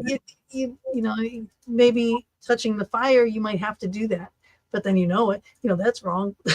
Okay. Make a mistake one time and learn from it. Make the same mistake more than once. You maybe need a bigger lesson. I'm telling you. It's like, but people, they just got to understand that they feel like it's too late.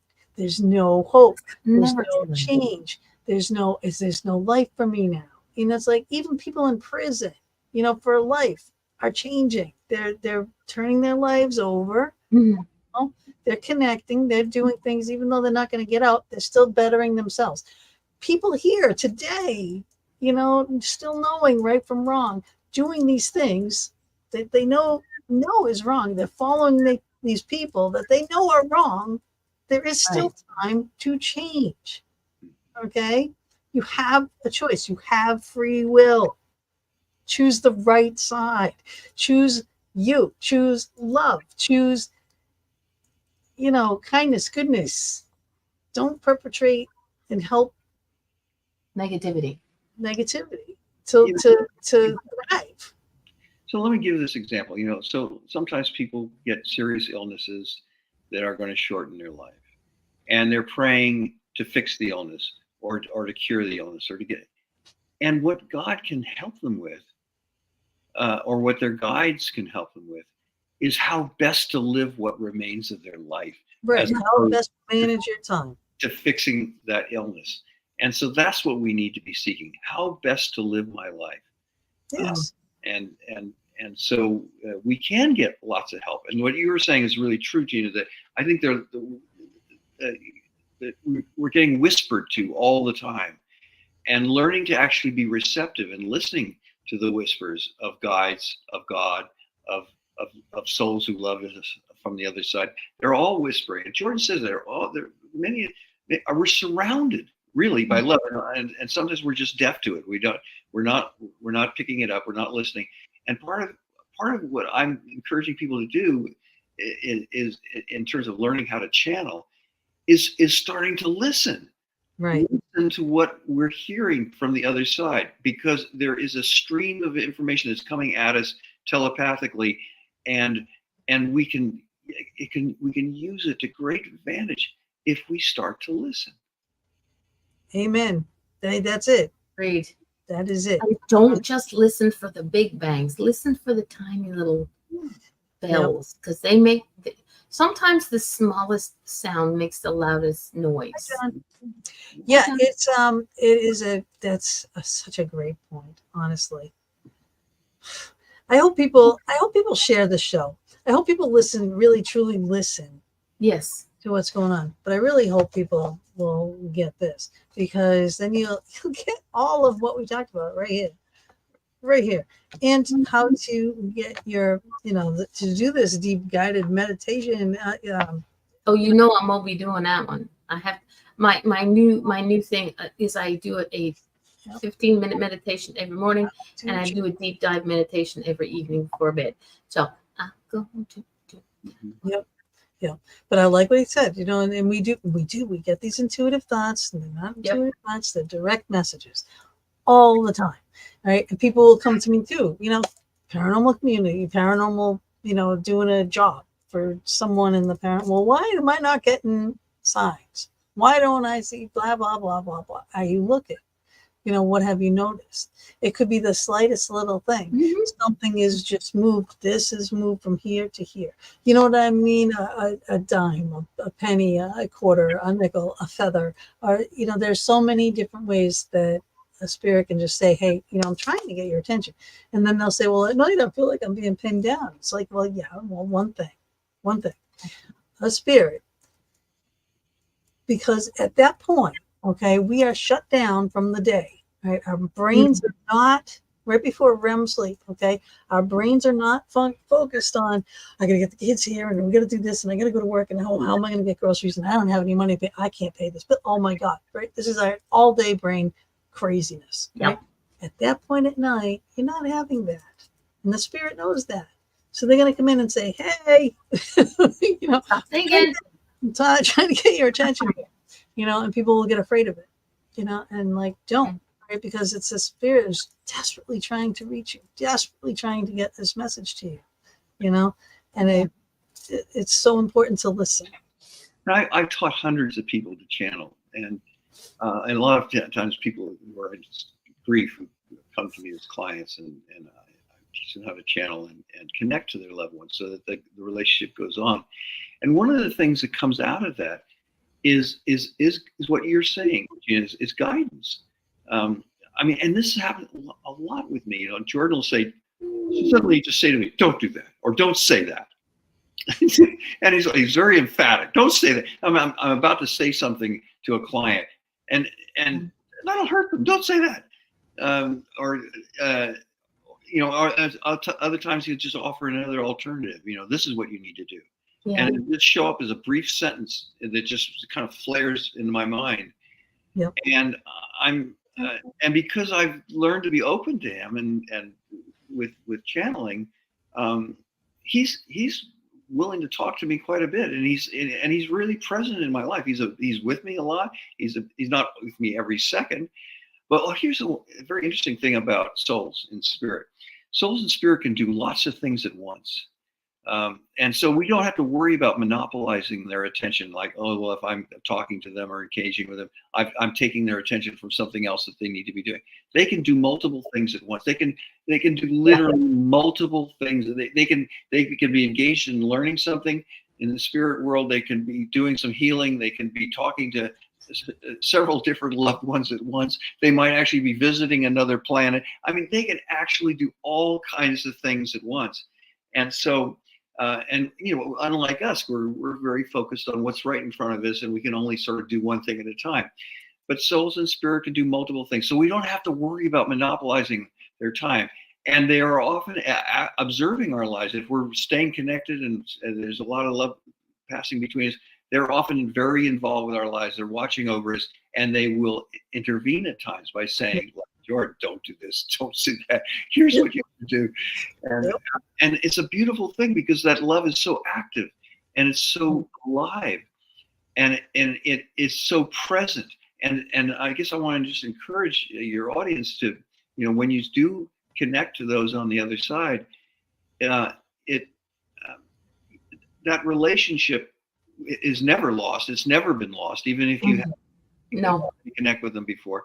It's still right there, and all of that love is a resource that you can touch and use for support and guidance. And so I just want to encourage people to do that. Matthew, a question. When you said you've taught many people how to channel.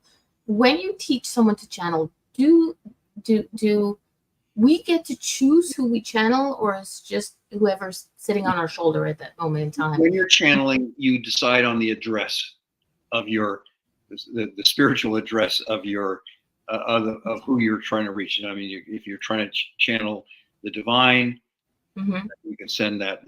Basically, that's what we do when we're praying. If you're trying to channel a particular loved one, you identify that soul, that person, and your love for them, and that opens the channel.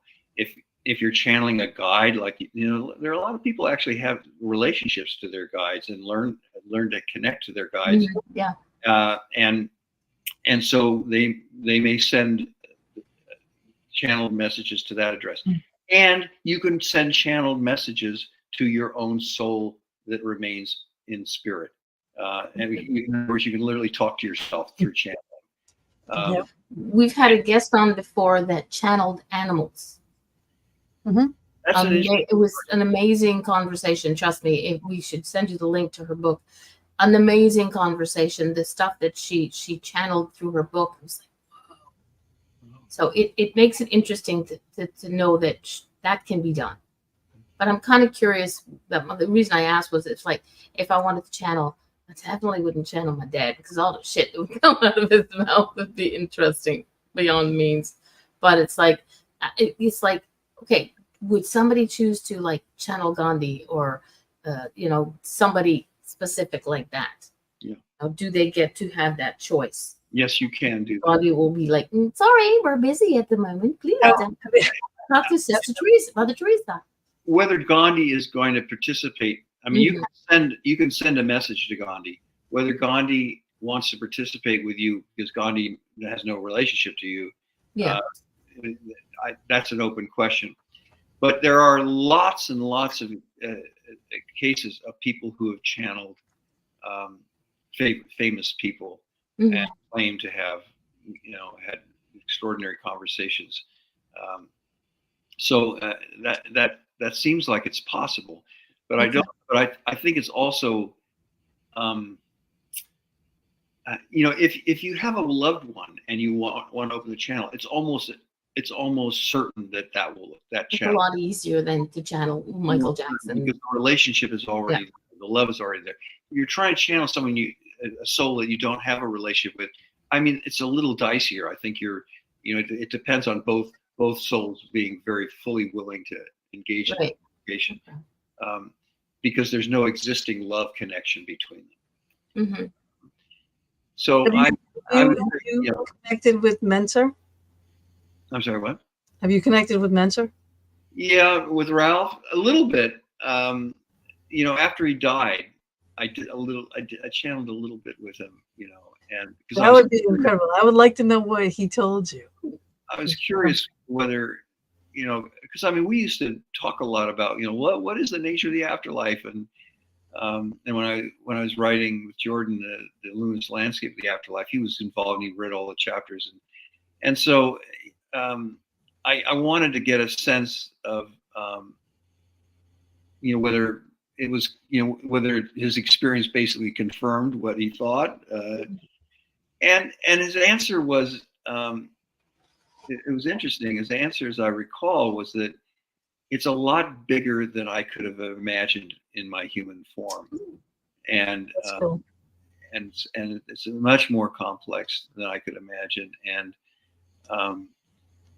and so he was sort of suggesting that there are elements that are as he anticipated, but it was well beyond what he could have thought or imagined. Okay. So that was kind of what I got from him. And he didn't give me a lot of information about what he was experiencing. Oh, I want you to find out yourself. Yeah, well, it's like eventually you'll be over here. You'll learn it. Yeah. All right, Matt, you'll be here soon enough. You'll figure it out. Right. Oh, my God. Oh, gosh. We're at the end. Oh, my gosh, yeah. We only have like 4 minutes left of the show. So what I'd like to know is last words. Why should people get this book? What's the ultimate goal of why you want people to get this? The ultimate goal, I think, is to start learning what your soul knows. I mean, Jordan will provide a lot of information, but that's just a beginning. That's just a place to start. And from that place, then you can investigate your own truth, your own experience, and some of it may line up with what Jordan says. Some of it may be different, and that's great. In other words, this is an opportunity to begin your own investigation of what's real, of how the universe, why the universe exists, why we come to this planet, what the point of everything is. Yeah. So it's your opportunity to explore that. Jordan has lots of things to say about it. And even to explore things like time. What is time here versus the spirit world? I mean, lots of interesting things. Ooh, that would be interesting. And so there's lots for you to not just passively take in, but to be the beginning of a conversation with yourself about your own sense of truth. That is it. That is everything right there. Exactly. Conversation with yourself that you really need to have, because again, you got to fix this. You got to be right. You can't help other people unless you are okay. So fill this cup first before you try and fill other people's cups. Right. But it's all in here. I mean, everything. And what you just said too. Yes. Even retail therapy. Concept of time with everything. I loved this book. And I'm telling you, it's only 119 pages and you wouldn't even flip and believe how much stuff is in here. And Gina is not biased whatsoever. No. If I don't like a book, I don't promote it so much. I love this book. I love it. If I don't dog ear the crap out of it and circle everything inside it, then if I read a book and it's clean. Yeah. All right. This one's not at all. You're lucky you don't have colored Post-it notes in there. I know I ran out. I always flag different colors mean different things. But I thoroughly enjoyed it. I love the thoughts. I love the things. There were a few things I was kind of like, I had the controversial thing going on in my brain, but you actually made sense of it and turned that around. So I appreciate that too. So, but I do. I want you. Didn't mean to do that one. I wanted to do this one. Look at the other books. Okay, there's Seeking Jordan and the Luminous Landscape of the Afterlife, Love in the Time of Impermanence. I mean, I keep saying that's just like easy word to say. When Anger Hurts. Oh my goodness, there's so many different books that he's authored and co-authored, and there's so much there. He's gonna take a big old space in your shelf behind you. But I've thoroughly enjoyed having you on here, and we should have you on again for a different book, because when the book about Jordan comes out again, we can rebook you for that. I would love to come and talk to you again. I really appreciate Gina, Mama D. I just so much appreciated our conversation, getting to know you a little bit. Really.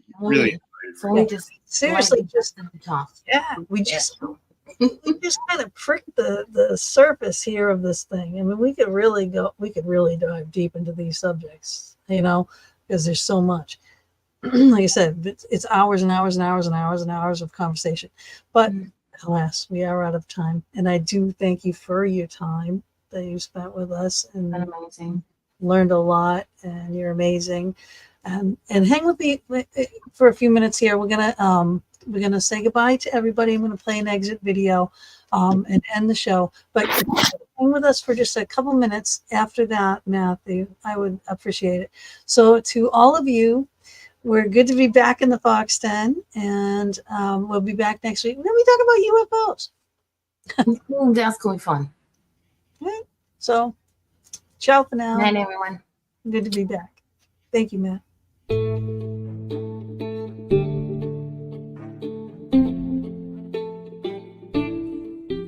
Thank you so much for joining us for another episode of the Fox Den with Gina B and Mama D. We are here every Thursday evening from 8 to 10 p.m. Eastern Standard Time, bringing you a variety of guests or our own intuitive oracle card reading shows. We are streaming live on Facebook on my personal page and our YouTube channel, The Fox Den with Gina B and Mama D, on Mama D's YouTube channel, Angel Meadows, as well as our audio-only venues. We hope you enjoyed our show and our guest or your reading, and we would love it if you would go to our YouTube channel, The Fox Den with Gina B and Mama D, subscribe, share, and definitely hit that notification button to never miss a show. We'll see you all next week, and subscribers,